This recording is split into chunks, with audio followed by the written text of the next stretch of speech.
Bonjour, dans cette vidéo nous allons voir comment télécharger l'application Osmand et comment télécharger ses premières cartes avec Osmand.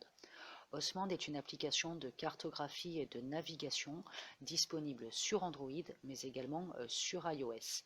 Il existe une version gratuite que nous utiliserons pour nos vidéos ainsi qu'une version payante vous donnant accès à un petit peu plus de fonctionnalités. L'un des avantages de l'application Osmand est de nous permettre le téléchargement de cartes hors ligne. Hors ligne signifie que même lorsque vous serez dans une zone non couverte par le réseau téléphonique, alors vous continuerez à pouvoir visualiser sur votre appareil le fond de carte de la zone sur laquelle vous vous trouvez. Ainsi, votre navigation n'en sera que facilitée. D'autres applications de ce type existent, à vous éventuellement de les essayer de façon à voir avec laquelle vous seriez peut-être le plus à l'aise. Pour télécharger Osmand sur votre appareil, il faut vous rendre sur le store et la rechercher par son nom, Osmand, O-S-M-A-N-D. Son icône se caractérise par un carré blanc accompagné d'un rond jaune. Nous pouvons donc désormais lancer le téléchargement de l'application. L'application est désormais installée sur ma tablette. Je peux cliquer sur son icône afin de la lancer.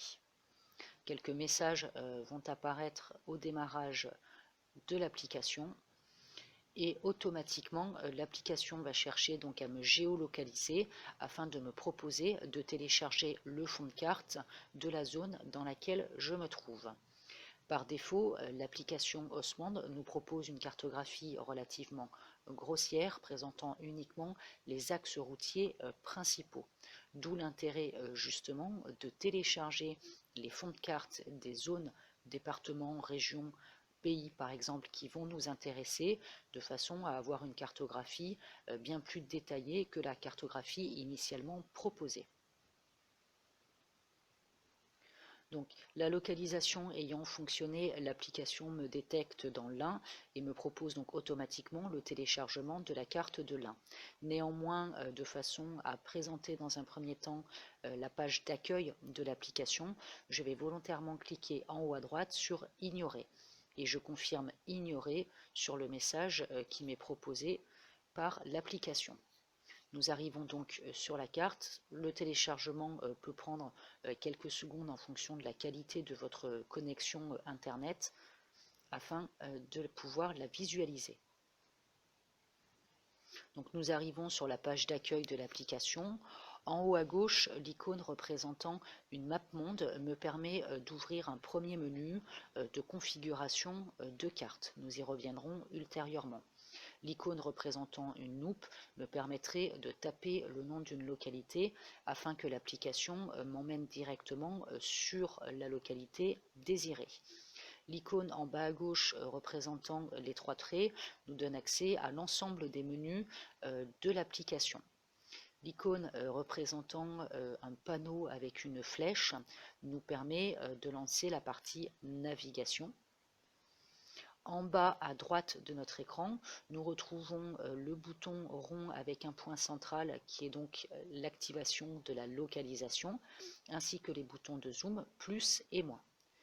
De façon à pouvoir avoir une carte plus fine qu'uniquement les grands axes routiers qui me sont proposés par Osmand, nous allons donc cliquer sur l'icône en bas à gauche avec les trois barres horizontales.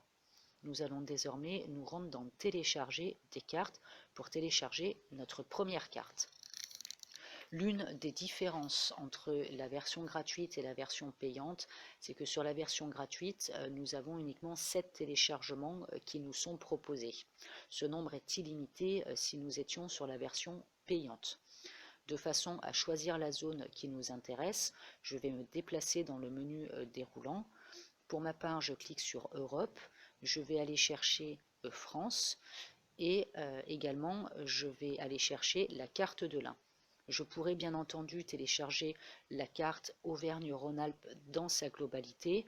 Néanmoins, en ce qui me concerne, pour des raisons de mémoire sur mon appareil, je préfère télécharger uniquement la carte de l'Ain. 2 téléchargements, voire même 3, on le voit à l'écran, me sont proposés.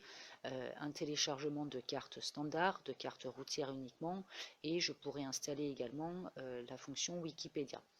En ce qui me concerne, je vais choisir carte standard puisque cette carte sera bien plus détaillée que si je sélectionnais carte routière uniquement.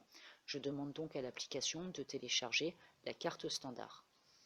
Dans un même temps, l'application me propose, on le voit en bas de cet écran, si je souhaite télécharger la carte générale du monde. De nouveau, pour des raisons de mémoire et même d'utilité, je vais remettre cette opération à plus tard. Donc le téléchargement de ma carte 1 est en cours.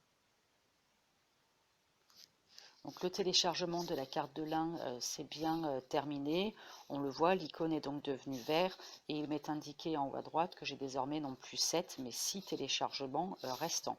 Je peux donc en haut à gauche cliquer sur la flèche partant vers la gauche pour revenir en arrière et revenir donc sur l'écran principal de l'application Osmand. On remarque désormais sur notre carte de France que la zone représentant le département de l'Ain est désormais en vert. Cela m'indique donc que le téléchargement de mon fond de carte 1 a bien réussi. Voilà, vous savez donc désormais télécharger l'application Osmand et télécharger votre première carte pour une utilisation hors ligne. Pour être informé des prochaines vidéos, cliquez sur le bouton s'abonner et on n'oublie pas de liker la vidéo.